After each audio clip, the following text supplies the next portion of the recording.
मराठा आरक्षणाच्या मागणीसाठी 2016 ते 18 या काळामध्ये जेव्हा महाराष्ट्रात फडणवीस सरकार होतं त्यावेळेला 58 मोर्चे निघाले आणि त्याच्यानंतर फडणवीस सरकारकडनं मराठा आरक्षण तर देण्यात आलं, ते हायकोर्टात टिकलं, पण सुप्रीम कोर्टात मात्र टिकलं नाही। आता सुप्रीम कोर्टात ज्यावेळेला आरक्षण हे रद्द करण्यात आलं त्यावेळेला महाराष्ट्रात होतं ठाकरे सरकार आणि याच सरकारने सुप्रीम कोर्टाने मराठा आरक्षण रद्द केल्यानंतर मराठा आरक्षणासाठी एक दिलीप भोसले यांच्या अध्यक्षतेखाली समिती गठीत केली। दिलीप भोसले हे अलाहाबाद उच्च न्यायालयाचे माजी मुख्य न्यायाधीश होते। माजी न्यायमूर्ती दिलीप भोसले समितीने सुप्रीम कोर्टाने दिलेल्या निकालाचा अभ्यास करून मराठा आरक्षणासाठी कोणते पर्याय उपलब्ध असतील यासाठी काही शिफारसी आपल्या अहवालात सुचवल्या होत्या। यासोबतच मागासवर्गीय आयोग स्थापन करून त्याद्वारे अभ्यास करण्याची शिफारस सुद्धा यामध्ये करण्यात आलेली होती।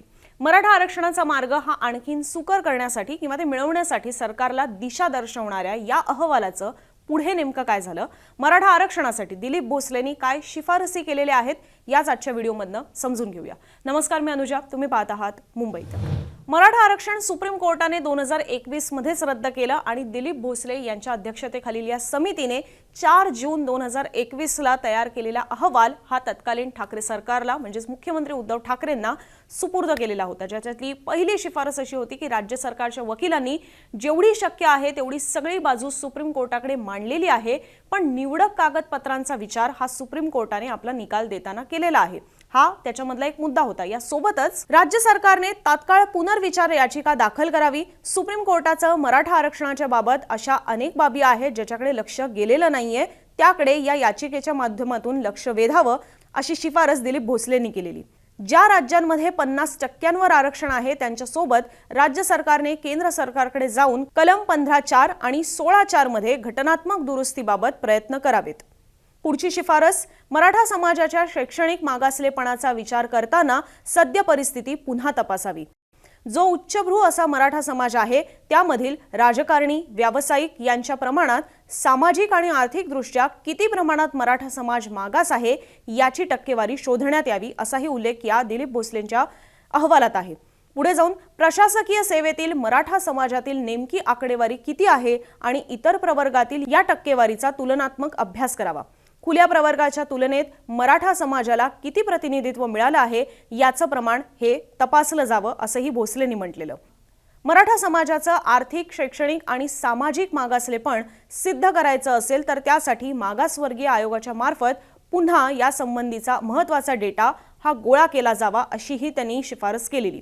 मराठा समाजाला सरकारी नोकऱ्या आणि शैक्षणिक प्रवेशांमध्ये पुरेशा प्रमाणात प्रतिनिधित्व मिळत नाही हे ठोस आकडेवारीतून दाखवण्याची गरज असल्याचंही भोसले म्हणतात। मराठा समाज मागास ठरला तरी उपलब्ध असलेल्या 52% आरक्षणामध्ये सामावून न घेता त्यांच्यासाठी स्वतंत्र आरक्षण देण्यासाठी असामान्य परिस्थिती आहे का हे दाखवण्याची आवश्यकता असल्याचं भोसले समितीच्या अहवालात नमूद करण्यात आलेलं।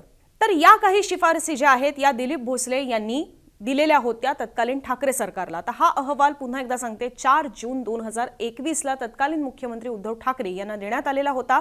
या अहवालामध्ये ज्या ज्या शिफारसी आहेत म्हणजे डेटा गोळा करणं, मराठा समाज हा मागास आहे हे सिद्ध करावं लागणार आहे, खुल्या प्रवर्गामध्ये सुद्धा मराठा समाजाला मिळणारं प्रतिनिधित्व आणि तुलनेत इतर खुल्या प्रवर्गातील जे समाज आहेत त्यांना मिळणारं प्रतिनिधित्व याची सुद्धा तुलना व्हावी, याचा सुद्धा डेटा गोळा केला जावा। सामाजिक असेल, शैक्षणिक दृष्ट्या असेल, मराठा समाज मागास आहे हे सिद्ध करावं लागणार आहे, हे सुद्धा त्याच्यासाठी सुद्धा डेटा गोळा करण्यात यावा आणि या सगळ्यासाठी मुळात एक मागासवर्ग आयोग सुद्धा तयार करण्यात यावा अशा शिफारसी याच्यामध्ये पाहायला मिळतात। पण ठाकरे सरकार हे जून मध्ये हा अहवाल सबमिट करण्यात आलेला होता 2021च्या जून ते अगदी 2022च्या जून पर्यंत सुद्धा महाराष्ट्रात ठाकरे सरकार अस्तित्वात होतं आणि त्याच्यानंतर 2022चा जून ते आतापर्यंत महाराष्ट्रामध्ये शिंदे सरकार आहे। पण या दोन्ही सरकारांकडनं अजूनही मागासवर्ग आयोग हा काही नेमण्यात आलेला नाही किंवा गठीत करण्यात आलेला नाहीये। त्याच्यामुळे मराठा आरक्षणासाठी दिलीप भोसले यांची जी समिती नेमण्यात आलेली होती त्या समितीने अभ्यास करून जो अहवाल तयार केला त्याचं मात्र पुढे काही होताना आपल्याला पाहायला मिळत नाहीये। आता जेव्हा मनोज जरांगे पाटील पुन्हा एकदा आरक्षणाची मागणी लावून धरलेल्या आहेत, अर्थात मराठा क्रांती मोर्चाच्या मागण्या वेगळ्या होत्या आणि इथे जरांगे पाटील यांची मागणी वेगळी आहे। बेस जरी त्याचा सारखा असला मराठा आरक्षण तरी सुद्धा ते कशा पद्धतीने देण्यात यावं या मात्र दोघांच्याही मागण्या वेगळ्या ठरतात। पण जरांगे पाटील यांची जी मागणी आहे की सरसकट मराठा समाजाला कुणबींचं जात प्रमाणपत्र देण्यात यावं, कारण निजामकालीन अनेक नोंदी आहेत की ज्याच्यामध्ये मराठा हे कुणबीच होते, याच्यासाठी याचं व्हेरिफिकेशन करण्यासाठी हे दाखले शोधण्यासाठी मात्र शिंदे सरकारने न्यायमूर्ती शिंदे यांच्या अध्यक्षतेखाली समिती ही जरूर गठीत केली असली तरी दिलीप भोसले यांच्या अहवालातल्या ज्या गोष्टी आहेत त्याचं मात्र पुढे काहीही होताना आपल्याला फारसं पाहायला मिळत नाहीये। आता पाहायला हवं की आता जी समिती गठीत करण्यात आलेली आहे त्यानुसार तरी मराठा आरक्षणाचा मार्ग हा सुकर होतो का। मुळात इथे दिलीप भोसलेंच्या अहवालामध्ये जे मुद्दे आपल्याला पाहायला मिळत आहेत ते सर्वोच्च न्यायालयाने 2021 मध्ये मराठा आरक्षण रद्द करताना जे जे मुद्दे उपस्थित केलेले होते प्रामुख्याने की मराठा समाज हा मागास असल्याचं त्या गायकवाड आयोगाच्या अहवालातनं स्पष्ट होत नाहीये किंवा तसं दिसून येत नाहीये हे त्यांनी म्हटलेलं होतं। मुळात 50% मर्यादा ही जर ओलांडायची असेल 50%हून जास्त एखाद्या राज्यामध्ये कुठल्या समाजाला आरक्षण द्यायचं असेल तर मात्र तशी अपवादात्मक परिस्थिती आहे का हे सिद्ध करावं लागतं। तेवढा तो समाज खरंच मागास आहे का हे सिद्ध करावं लागतं जे मराठा आरक्षणाच्या संदर्भात सिद्ध होऊ शकलं नाही आणि त्याच गोष्टी कशा पद्धतीने सिद्ध केल्या जाऊ शकतात हे इथे दिलीप भोसले यांच्या समितीने जो अहवाल तयार केलेला होता त्याच्यात काही या शिफारसी करण्यात आलेल्या होत्या की सरकारने काय काय पावलं उचलण्याची गरज आहे पण जी आपल्याला गेल्या 1.5-2 वर्षांमध्ये उचलताना पाहायला मिळालेली नाहीयेत। आता मनोज जरांगे पाटील यांची मागणी वेगळी असल्यामुळे वेगळ्या पद्धतीने मराठा आरक्षणावर किंवा त्या मागणीवर तोडगा काढण्याचे प्रयत्न सुरू आहेत पण हे तरी आरक्षण मराठा समाजाला या मार्गाने मिळतं का हे पाहायला हवं। अर्थात यावरची सविस्तर चर्चा ही तुम्ही मुंबई तकच्या YouTube चॅनलवर लाईव्ह सेक्शनमध्ये जाऊन पाहू शकता की दिलीप भोसले यांनी जो अहवाल दिलेला होता त्याच्या संदर्भातली डिटेल चर्चा जी आहे ती तुम्ही तिकडे पाहू शकता।